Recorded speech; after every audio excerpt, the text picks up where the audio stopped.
All right, hi everyone, and welcome to my presentation for my research in ITL 664. It's critical pedagogy, English learners, and history social science standards in the state of California. So when I started this research, I wanted to investigate a few really big questions. The first one was, how can critical pedagogy help ELLs learn about politics and socioeconomics? And I think this is a really good question because, first off, critical pedagogy, I'll talk about later, hasn't been used a lot with ELLs. That's not a really extensive field of research. And so how can we reintroduce those ideas laid out in critical pedagogy to help ELLs not learn necessarily about language and not develop their language skills? That's part of it. But how can we help them go out into the world with an explicit knowledge of the politics and socioeconomics of the United States? How can a curriculum based on dialogue and inquiry meet the needs of CDI HSS students? So how can we use a model laid out from the very beginnings of critical pedagogy, which is the dialogue inquiry model? How can we use that to motivate students to do independent research into these concepts underlying politics and socioeconomics? And then, of course, why should we be teaching ELLs about politics and socioeconomics at all? Why is that something that ELLs should know? And I think that this is more of an opinion-based question because obviously most everyone is going to advocate that teachers should not be in a place to teach about politics and socioeconomics. That gets you parent complaints and can get you in trouble. But I think when we're teaching ELLs, we need to accept the fact that they are coming from different political structures usually because they might be immigrants. So I know I work with a lot of Syrian immigrants from the Civil War. So how do we teach them about an entirely new place? How do we teach them about how to navigate the politics and socioeconomics of that place? So the proposal statement is critical pedagogy can be a useful tool in ELL HSS classes to help students learn about political and socioeconomic realities. And I'll kind of lay that out as we go on, but that's where I'm starting from a very broad statement about these critical pedagogical tools that I'll be talking about. So kind of a other question to talk about the purpose, but can we prepare ELLs better to become conscious of politics and socioeconomics? And I think the answer there is absolutely we can. We can prepare all our students better for that. Someone made a joke to me about that the other day when I was telling them about my research. They said, why aren't we doing this with all students? But I think we should start with ELLs because they are coming from different backgrounds and we want them to be more ready when they leave high school for being political voters, for being informed voters, for being able to advocate for themselves and their communities.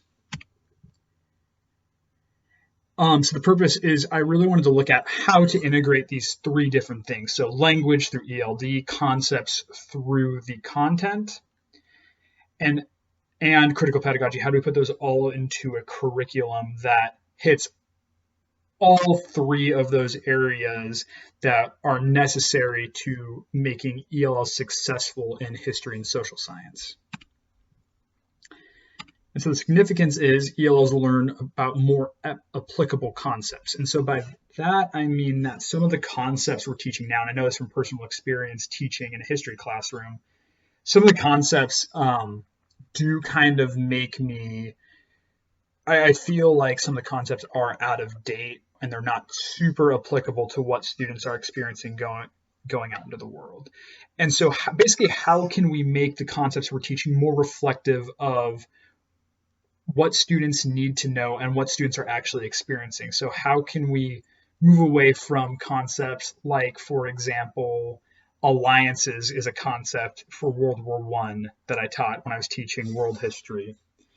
And I don't know if that's super applicable to what students are going to need to know about going out into the world. They're important for learning about history because obviously there are alliances all through history, but in personal experience, they're not super important.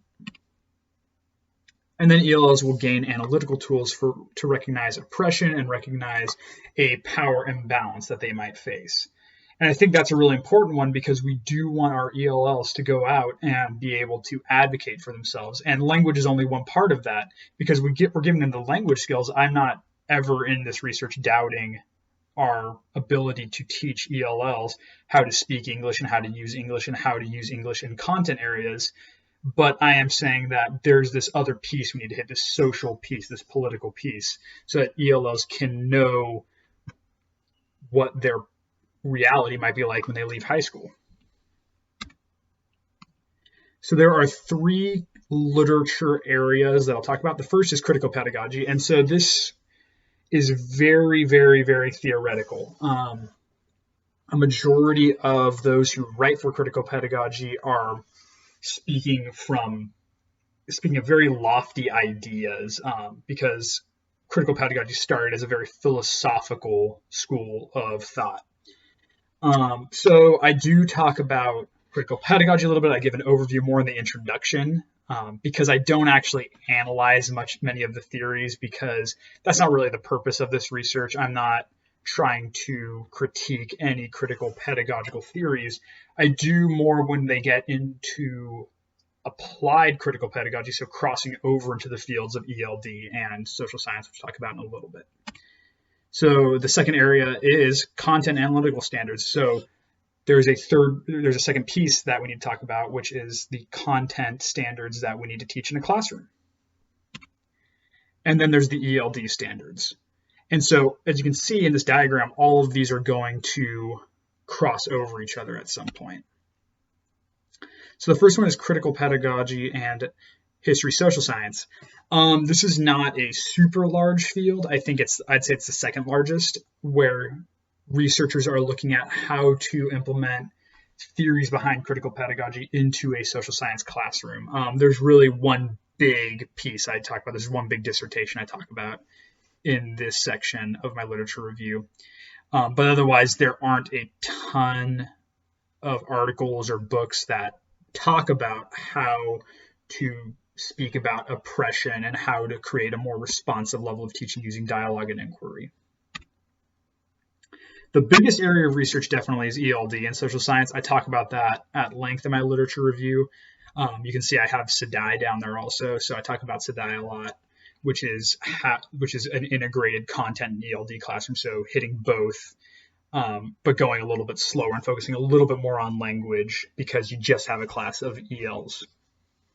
And I do talk about these strategies a lot, but I don't critique them necessarily, because I'm not trying to really critique any linguistic instruction. I'm more going to be looking at where they cross over with social science and critical pedagogy. And then the smallest area of research is critical pedagogy and ELD. I think I saw one article on this, and it wasn't really even an academic article. I put it in because I wanted to critique it and talk about the strategies it advocated for.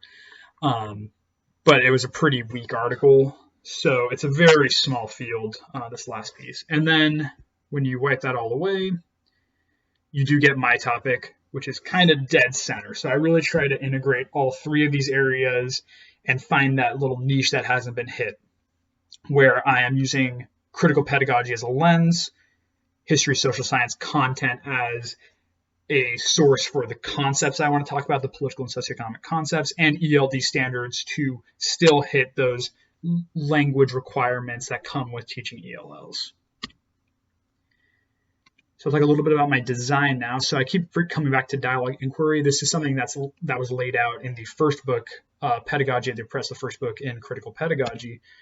And so there's this reliance on independent research and discussion. So when Paulo Freire, the author of Pedagogy of the Oppressed, would talk about his case studies and working with students, he would talk a lot about how he would have students choose content that spoke to them. And so he would just provide artifacts, and then students were allowed to look at those artifacts or sources or readings and just discuss it and do research about it and use that to develop their consciousness. And so he comes back a lot to consciousness, which is the acceptance and the analytical tool to look out at society and recognize your place in it, or the power imbalance that exists. And in the dialogue inquiry model, students are co-investigators with the teacher. So it's very different than if I were to get up in front of the class and just talk about history. I mean, I love doing that, but really critical pedagogy is about helping students become co-investigators, and become researchers within the history classroom. And there's a focus on concepts related to politics, socioeconomics, and oppression. So in my design, and I'll show you a table in a little bit that kind of goes over this, I'm going to switch the conceptual focus again from those concepts that I think are kind of outdated or not necessary to ones that ELLs might be experiencing as they go out into the world, or even in high school. Some of these are things that students might experience in high school. And so this standard unpacking is from page 29 of my research in my methodology chapter. And so you can see I choose a standard, and I really want to rely on standards because I don't want this to send ELLs out, especially into a testing environment, and have them not ready to handle questions that might be posed to them in a multiple choice test. But I unpack it a little differently. So I have my standard, and then the academic language are the concepts, because I want to explicitly tie concepts into academic language. I think sometimes when we talk about conceptual understandings of history and social science, we don't explicitly bring those up. We don't necessarily bring up segregation. We don't necessarily bring up power because we think it's too advanced. But I think that we just need to accept that we have the ability to talk about these concepts, and we should be talking about power and rights and race in the classroom, because those discussions need to be had with ELLs because they're actually going to be facing it. It's our job to have the courage as educators to talk about those different concepts. And then I have a problem posing section, so problems that are associated to the concepts and the standards. And you can see that the problems I pose are not necessarily historical problems. And these are problems that I would give as short answer questions on a test or research questions for students to go out and research online. And these ones I chose are a lot about education. They're a lot about access from segregation. And they're a lot about oppression. So a lot about how do people keep others from access to power.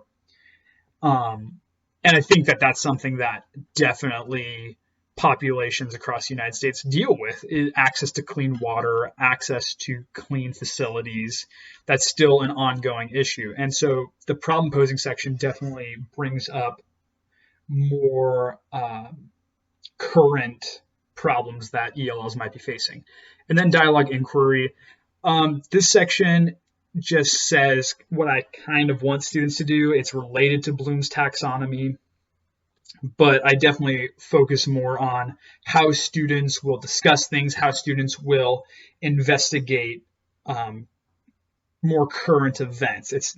And then there is a creation part as part of that, but that would come later on. So this would be the first section of a larger lesson plan, and then I would do my taxonomical walkthrough later on. So participants for this, I would want to complete this study using 2 different groups of ELLs, because I really enjoy creating a robust study or in a robust model. And so robust just means it's able to survive many different trials, and it's not going to get totally scrapped going from one population to another.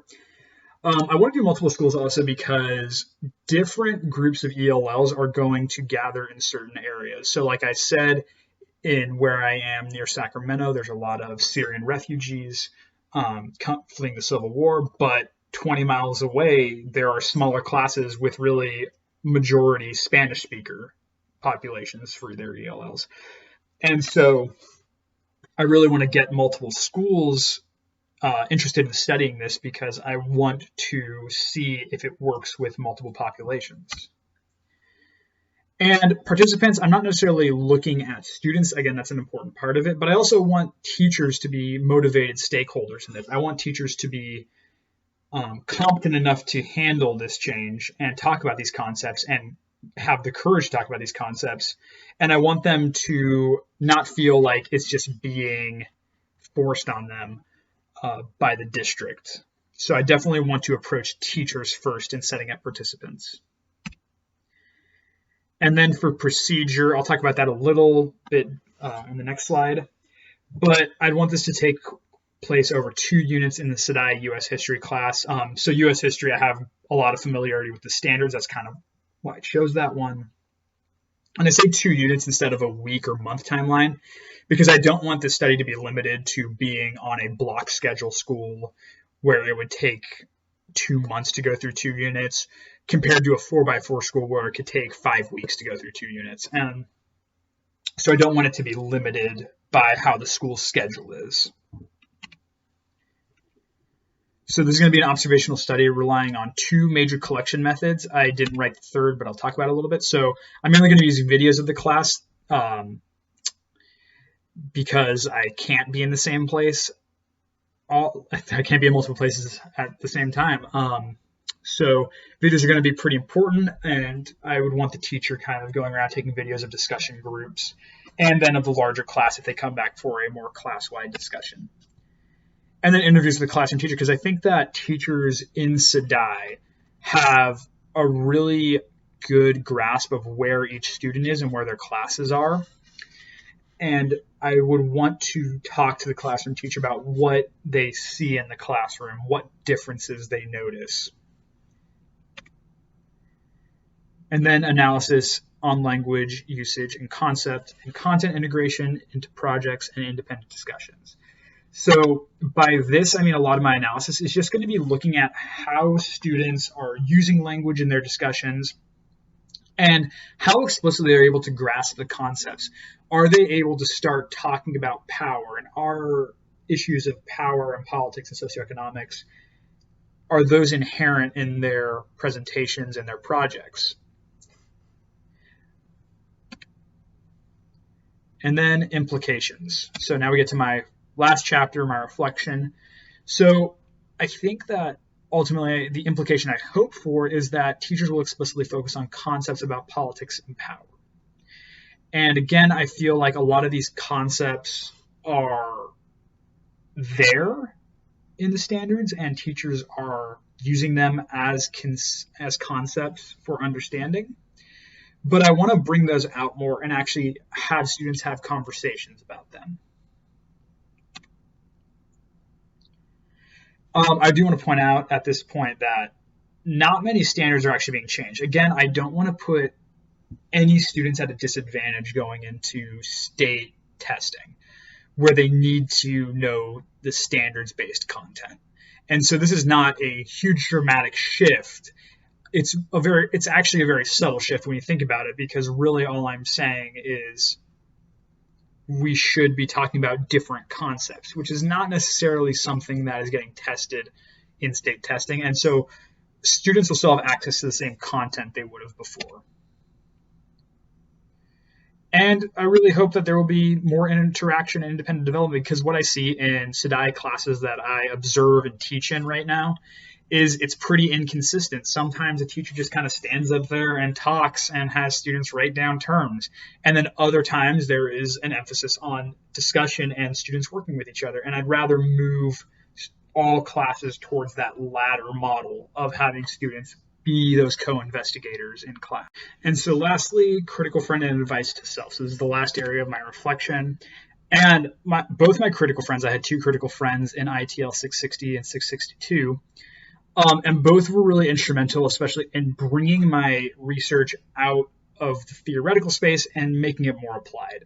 And that was the biggest challenge going into this for me, was because critical pedagogy is so super theoretical, I was really having a hard time grounding it and talking about it in a way that was easy for people to understand, because it is philosophical. It does come from the study of philosophy and politics and power. And so they really helped me put it into better terms and put it in terms that anyone can understand.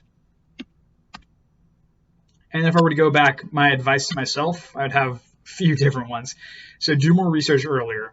So what happened is I started reading about critical pedagogy partway through my credential coursework. And then I took ITL 660 the summer before I did my student teaching. And then I kind of went on a 6-month break from doing any of the master's courses and working on my thesis because I was doing student teaching, so I didn't really have time. But in that time, I was able to read a few other books about critical pedagogy. And as I read more, I was able to think about how to apply it more. And going back, I would tell myself, no, even before you start ITL 660, you should be reading more about critical pedagogy. So you have the language and you have the skills to be able to ground that research better, which I think if I'd done more research earlier, my critical friends wouldn't have had to help me ground my research as much because I would have already been there. I would tell myself definitely to figure out what parts are necessary.